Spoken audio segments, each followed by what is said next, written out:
गोडाच्या पदार्थामध्ये गुलाबजामचं नाव ऐकताच लहानांपासून मोठ्यांपर्यंत सगळ्याच्या तोंडाला पाणी सुटतं। मस्त मौसूद गुलाबजाम असेल तर सगळ्यांना नक्कीच आवडतो। एखाद्या स्वीट होममध्ये ज्या पद्धतीचा गुलाबजाम मिळतो त्याच पद्धतीने तुम्हाला जर घरी बनवायचं असेल तर हा व्हिडिओ तुमच्यासाठी। छोट्या मोठ्या कार्यक्रमासाठी किंवा एखादे पाहुणे कोणी येणार असतील तर या पद्धतीने गुलाबजाम बनवा, नक्कीच सगळ्यांना आवडेल।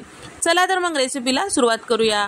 इथे आपण खव्याचे गुलाबजाम अर्धा किलोच्या प्रमाणात कसं बनवायचं ते पाहणार आहोत।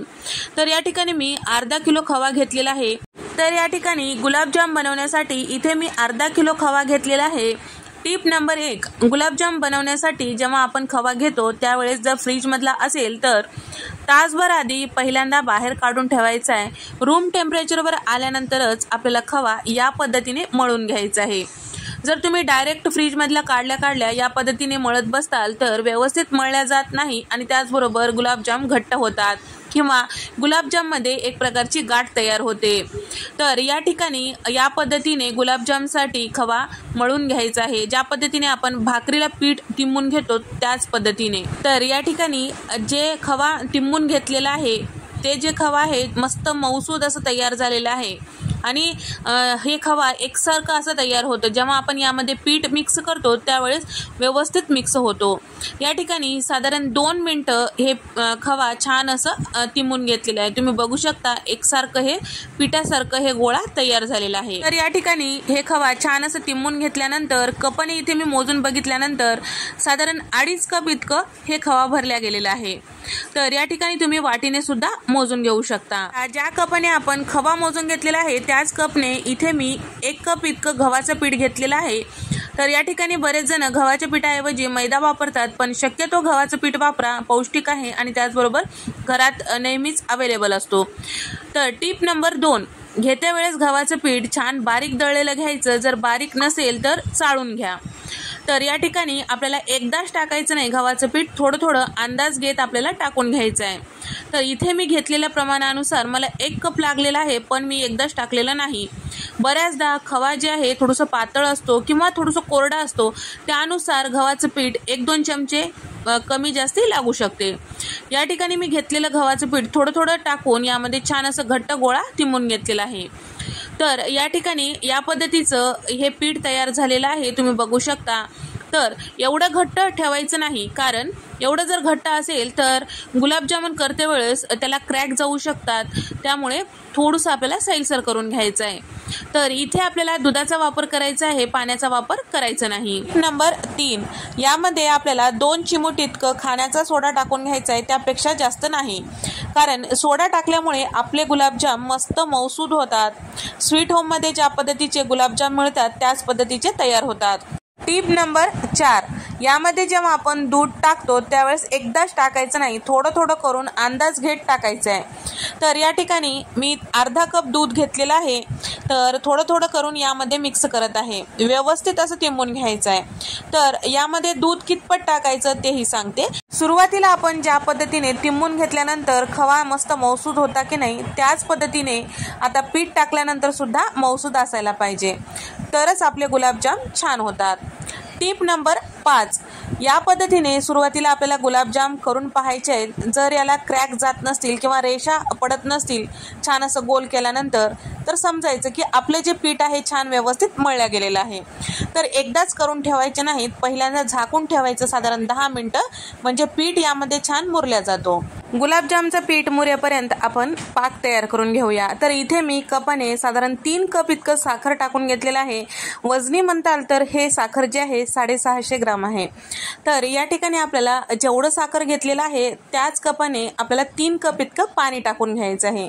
सोबतच 3 वेलची ठेचून टाकलेला आहे आणि इथे मी साधारण 10 ते 12 केशरच्या काड्या सुद्धा टाकून घेतलेला आहे। केशर टाकणं पूर्णपणे ऑप्शनल आहे।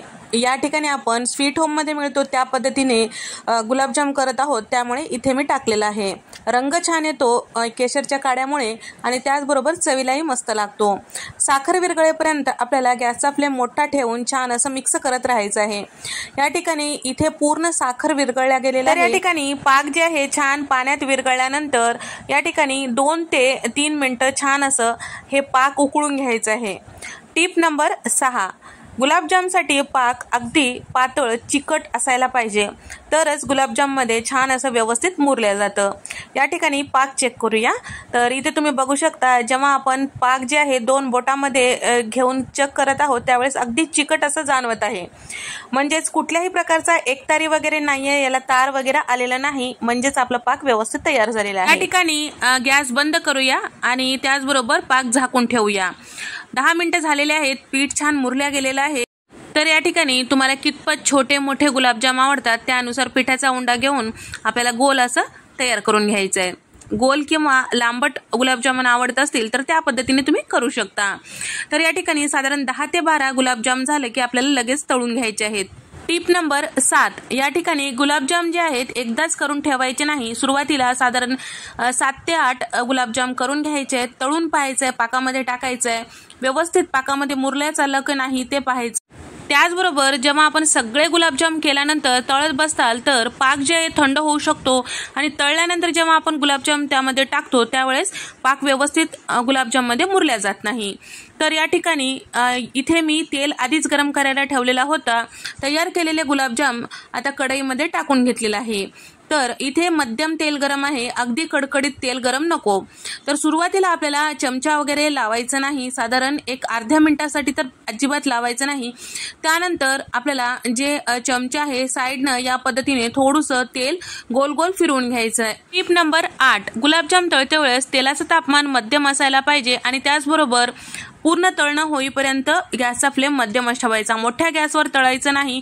मोठ्या गॅसवर जर तळताल तर वरच्या साईडला लालसर झाल्यासारखं दिसतो आणि मध्ये कच्चे राहू शकतात। त्याचबरोबर गुलाबजाम जेव्हा आपण पाकामध्ये टाकतो त्यावेळेस मध्ये पिठाचा गोळा तयार होतो आणि कच्चे राहतात। तर या ठिकाणी थोडंसं तळून झाल्यानंतर आपल्याला पलटून घ्यायचं आहे आणि दोन्ही साईडला छान लालसर होईपर्यंत तळून घ्यायचं आहे।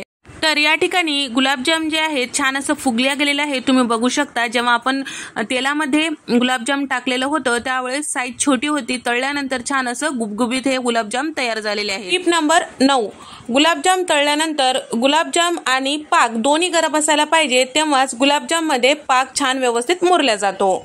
या ठिकाणी साधारण 1 मिनिटभर झाकून ठेवल्यानंतर तुम्ही बघू शकता मस्त मऊ असे हे गुलाबजाम तयार झालेले आहेत। तर या ठिकाणी आपलं जे प्रमाण आहे अगदी परफेक्ट आहे आणि व्यवस्थित पाक गुलाबजाम मध्ये मुरत आहे।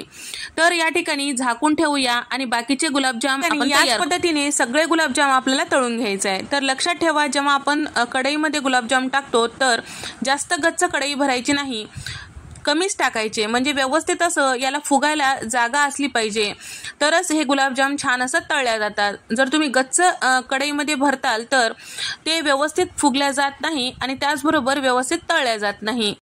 तर याच पद्धतीने सगळे गुलाबजाम आपल्याला तळून घ्यायचे आहेत। तर टिप नंबर 10, गुलाबजाम जेव्हा आपण पाकामध्ये टाकतो त्यावेळेस यामध्ये व्यवस्थित पाक मुरण्यासाठी या पद्धतीने पातेलं छान असं खालीवरी करून घ्यायचं आहे किंवा यामधलं पाक काढून एखाद्या गिलासामध्ये टाकून वरतून पाक टाकायचं, म्हणजे वरच्या गुलाबजामुन सुद्धा छान असं मुरल्या जातात पाकामध्ये। हलक्या हाताने आपल्याला गुलाबजाम जे आहेत खालीवरी करायचे आहेत आणि त्याचबरोबर तुम्हाला जर या पद्धतीने जमत नसेल तर एखाद्या ताटामध्ये गुलाबजाम टाकून घ्यायचं आणि पाक बाजूला काढून घ्यायचं आणि वरतून आपल्याला पाक ओतून घ्यायचा आहे, म्हणजे सगळ्या गुलाबजाम मध्ये व्यवस्थित असं पाक मुरले जाते। तर या ठिकाणी तुम्ही बघू शकता मस्त रसरशीत असे आपले गुलाबजाम तयार झालेले आहेत।